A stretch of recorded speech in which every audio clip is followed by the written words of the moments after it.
Ang hirap pala talaga ng relationships na galing sa utang na loob, no? Yung naging kayo lang kasi inalagaan ka niya. Yung naging kayo lang kasi ikaw yung nandyan para sa kanya.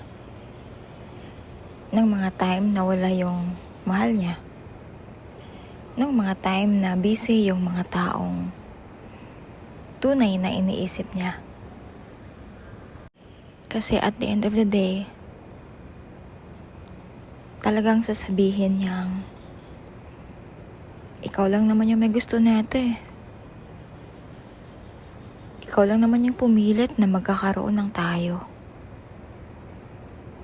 Ayoko. Pero gusto mo. Kaya yun, ginusto ko na rin.